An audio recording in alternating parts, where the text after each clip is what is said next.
Hello, dear foolish mortals. I beseech you to join me on a campaign that I promise your parents is not full of demons and danger. Oh, who am I kidding? We all know it is. In other words... I want to play a game. Shut up, Jigsaw. This is not just any game, oh no. This will become your life. And if you do not survive the game, well, sacrifices must be made for spells and,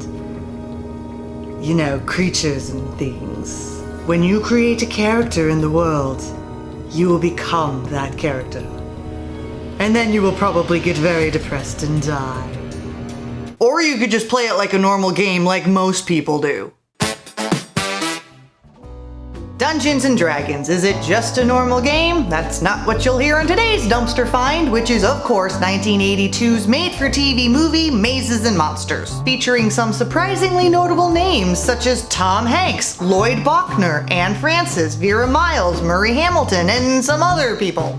Get ready for a blast from the Satanic Panic past. The point of the game is to amass a fortune without being killed. So, life. This game's actually just about life. That sounds fun. The absolutely worst 70s Torchy song plays over the opening credits of a taxi driving. When cold winds blow. That's enough of that. The taxi drives back in time to 6 months earlier. Wow, where can I find that taxi? 3 kids return home from college for break, and they all have apparently crappy home lives. JJ's mom redecorated his bedroom to look like a bathroom. Kate's parents are divorced, and boys don't understand her. And Daniel's parents want him to transfer to MIT and not aspire to create computer games anymore. We need the Daniels of the world. How else would I have spent a large portion of my childhood playing Wolfenstein? Oh, as if you didn't. Finally, they get back to school, and now they need a 4th player for their Mazes and Monsters game. Robbie's parents have transferred him to the college and are telling him not to play that Mazes and Monsters game anymore because he got so obsessed that he didn't go to class and got kicked out of his last school. I hate it when you drink. I drink to get through the day. Geez, Lloyd, you drove Pia Zadora and Vera Miles to drink? What's the common denominator here, buddy? Well, I could have been someone. A contender. Robbie reads the notice about needing a 4th player, and JJ tries to convince him to play. He invites Robbie to a party in his dorm room where Kate talks him into it, mostly because Robbie thinks she's cute. They soon play their first game, as you do, by candlelight. I am Pardieu, a holy man. When cold winds blow. Kate hears about Robbie's brother Hall, who ran away 3 years earlier on his birthday, which happens to be Halloween. He is believed to be in New York City, but nobody can locate him. Robbie, I'm so sorry.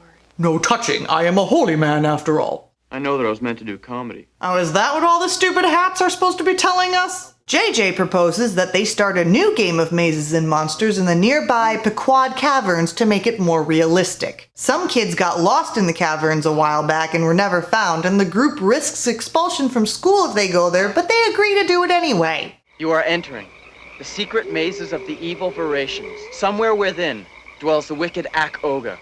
Shall ye enter? I. I guess. Why don't we split up and each of us look for the herb? No, I don't think that's a good idea. What's the matter, scared? No. Okay, children. Life lesson number... well, it's probably not important enough to be 1, but it's pretty important. If your friend proposes a really bad idea and then follows it up with, "What, are you scared?" go ahead and say yes. Fear, though sometimes inconvenient, can be very healthy and stop us from doing stupid things, like wandering around alone in a cavern which is notorious for eating people. When JJ announces that there is a monster, Robbie sees an actual imaginary monster and freaks out. It is all right now. I have slain the Gorville. The group is excited as they leave that night, except for Robbie, because holy men shouldn't kill things, except hopes and dreams and maybe your buzz. Robbie has a dream as Pardieu that night. Once you gloried in killing, now you are of a higher level. Well, you might be high, I'll give you that. The Great Hall tells him that in order to achieve the highest level, he must lead a life of holiness, aka celibacy. Rather inconvenient now that he's dating Kate. When you are worthy, then you will come to the 2 towers and be one with the Great Hall. So of course, Robbie breaks up with Kate. I love you and I will always love you, but I just can't touch you anymore. A likely story. You know, the Great Hall didn't say you can't tell anyone. If you just explain what's going on, maybe there'd be less confusion and hurt feelings and maybe a little bit of therapy. But we're only halfway through the movie, so we can't possibly clear anything up yet. It's okay though, because now they're just good friends. However, Kate thinks Robbie is acting weird. And what about his blessing people all the time and giving his stuff away and acting so holy? Yeah, that's not weird and quite frankly irritating. The Great Hall tells Perdue to find the secret city under the earth. Why are you so impatient? Because I love you and I want you to forgive me. Perdue, this is so sudden. We don't even know if we have anything in common. Kate sees Daniel bicycling to the caverns and follows him in. Daniel? Come on in, I was just making an omelet. You want one? Daniel admits that he went into the caverns to cheat and find where JJ hid the game's treasure, and naturally this drives Kate to kiss him. Sure. They admit that they love each other, and now everyone's happy.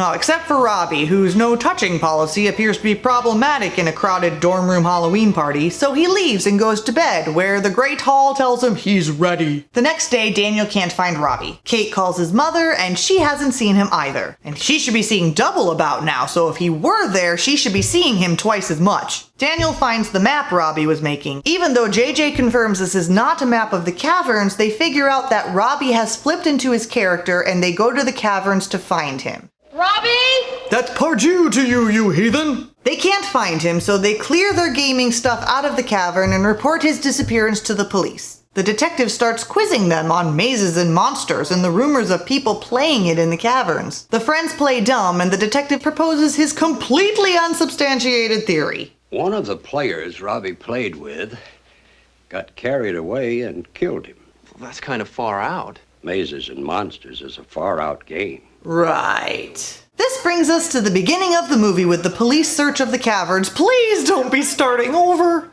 The only thing I know is that if he's in those caverns, he's dead. Dun dun dun! Kate has an epiphany. The Great Hall on Robbie's map signifies Robbie's brother Hall, who disappeared on Halloween night, just like Robbie did. Meanwhile, Robbie is getting mugged in New York City. So like the smart cleric that he is, he runs down a deserted alley into a dead end to escape. He sees the one mugger as a monster, tries to use his spells on him, and ends up stabbing him. I mean, it's technically self-defense, but you know, gray area. Robbie seems to have a lucid moment realizing what just happened, so he calls Kate and tells her he's in New York, which she should have remembered from the story, but you know, gotta draw out the movie. Kate tells Robbie to meet them at JJ's parents' house in New York. Robbie ends up in the secret city under the earth, where he meets a homeless man who tells him he is the king of France, and though he does not know where the Great Hall is, he can direct him to the two towers. Finally, the friends figure out that the two towers on the map are not a Lord of the Rings reference, but the World Trade Center. This movie's a little dated for a few reasons. They eventually track Robbie down on the roof of one of the towers as he is about to climb over the railing. They snap him back to reality, and we know this moment is touching indeed because that song is playing again. And it apparently plays for 3 months. The three friends are doing so much better now that they don't play mazes and monsters. Kate is writing a novel, JJ is directing a play, and Daniel just is. How's he doing? Oh, he's fine. I want you to know I don't blame any of you for what happened to Robbie. The therapist blames my drinking, and I blame Lloyd Bochner for that, so you all are in the clear. And indeed, Robbie is doing so much better, except for the teeny tiny fact that he is now permanently Perdue the Holy Man. That information would have been helpful going in, Mom. What is it with Lloyd Bochner driving all of his wives to drink and Vera Miles driving all these men to permanent psychotic breaks? The three humor Robbie with one last game of mazes and monsters in the nearby woods and mourn the loss of their friend's mind. The end. So why is this film in the dumpster? Mazes and Monsters is basically if Lifetime decided to make Reefer Madness, only about the exaggerated evils of Dungeons & Dragons. There have been many controversies surrounding the game since its release in the 1970s, most of which seem to crop up in the 1980s. I could go through each and every single one right now, but this video is already going to be long enough, so let's just hit on the major one at the moment. The original book Mazes and Monsters by Rona Jaffe is clearly based on the case of James Dallas Egbert III. James was a University of Michigan student who attempted to take his own life in the campus utility tunnels in 1979. After this attempt failed, he hid out in his friend's house for the next month. Meanwhile, the search for the missing student led an ill-informed investigator to assume that James got lost in the tunnels during a Dungeons & Dragons campaign. Once the press got a hold of this story, it was impossible to separate James's disappearance from D&D, even after he was found and the real story came out. This made D&D's reputation more controversial, and even more so when James was unfortunately found dead the following year from a self-inflicted gunshot wound. Of course, his emotionally abusive mother, drug use, and alleged difficulty coming to terms with his own sexuality were not factors, but the game he sometimes played was. Correlation is not causation, people. Please remember that. Since then, clinical research has been performed by multiple health agencies, and they have found no connection between role-playing games and self-harm. But I hear you religious opposers saying, what if the scientists are lying? Alright, let's suppose D&D is bad. What exactly about it makes it bad? Is it the role-playing aspect? If so, then we have to rule that acting, dancing, and even certain psychiatric exercises are bad for the same reason. What if a psychiatrist role-plays a client's abusive parent and becomes it? Maybe it's specifically D&D itself and its use of magic and dragons and violence and general dark things. If you really want to rid the world of such things, do you know what else you gotta get rid of? The Bible.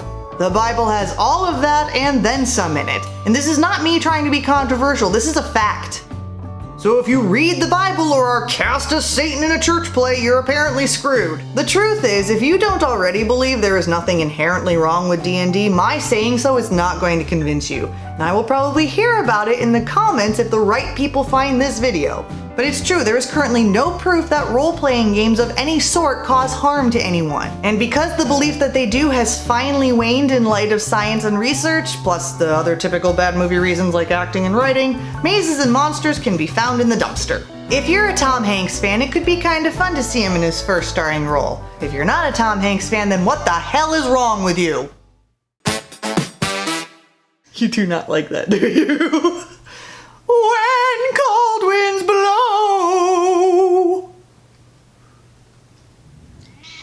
Shh. Shh. I guess I'll get used to it. Your fate is in my hands.